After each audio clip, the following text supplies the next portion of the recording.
I execute judgment on you, Satan, you destroyer, you killer, you get out, we break your power, you get off this nation. I demand judgment on you. I demand. This is Kenneth Copeland, one of the most controversial pastors in history. You probably heard of him or seen one of Tommy G's videos on him. Today we're going to be diving deep into Kenneth's dark history and how he became the man he is today. Kenneth Alex Copeland was born on December 6, 1936. He was raised in Lubbock, Texas. He lived in a strong Christian home with both of his parents. They attended a Baptist church. He was very close with his parents. They raised him up to be a respectful, upright person.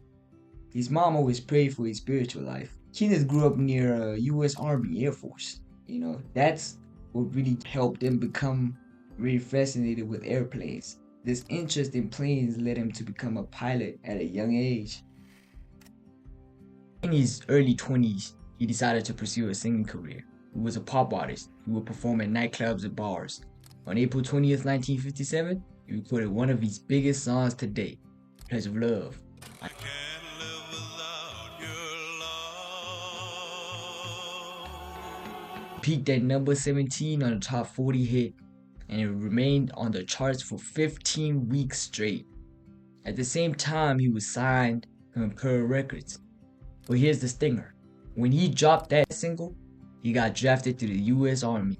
He had to stop making the music. He had to stop creating his art for a while because he had to go focus and train up with the army. When he finally got discharged, his music was gone from the charts.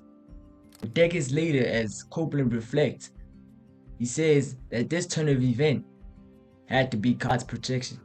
It had to be God telling him that this was not his path. I learned many years later that it was a million seller. But thank God I didn't know it. It kept me out of that business. I had no business in that business. I was called to preach, and that's where I belong. After he got discharged from the army, he was no longer interested with the entertainment industry. And at this time, he divorced his first wife, Ivy Boyd DeVore. They were high school sweethearts. They got married in October 1955. They had a child together. They divorced in 1958. After the divorce, he began working towards getting a pilot's license. He also met Cynthia Davis, and they got married in the same year. In 1959, Copeland managed to get his pilot's license. In 1961, he sadly got divorced with Cynthia Davis, which at the time where his life had no direction or purpose. Depression was a way of life. I didn't sleep much. When I was in high school, sometimes just get up in the middle of the night and go bowl around the two trying to go to sleep. Because I had all that anger and depression in me. Just bitter at the world. In 1962 was where his life began to change for the better. Because that's where he had an encounter with God. And after that, he gave his life to Jesus Christ. The very next year, he met Gloria Niece. It was love at first sight. Both Kenneth and Gloria accepted Jesus as Lord 6 months after their marriage. They had 2 kids together, John Copeland and Kelly Copeland Swisher. Kenneth enrolled in Oral Roberts University in 1967, where he soon became pilot and chauffeur to Oral Roberts. After attending Kenneth E. Hagen's pastor seminars, Kenneth and Gloria decided to start their own ministries called Kenneth Copeland Ministries, better known as KCM. It is located in Fort Worth, Texas.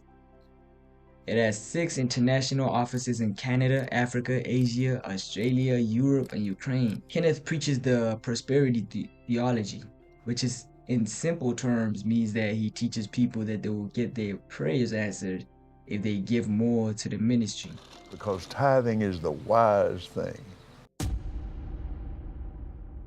The 2000s is where Kenneth started facing multiple controversies surrounding how he conducts the churches. In 2007, Senate investigation alleged that Copeland's ministries intimidated former employees, and employees reported being afraid to provide statements after signing confidential agreements, claiming they were told God would blight their finances. In March 2020, Copeland claimed to heal his TV audience of COVID-19.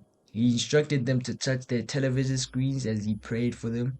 He also encouraged his followers who lost their jobs to continue paying to the church. He also has repeatedly claimed over several decades that God is the biggest failure in the Bible. He asserts that when Adam and Eve sinned, God lost control over the earth.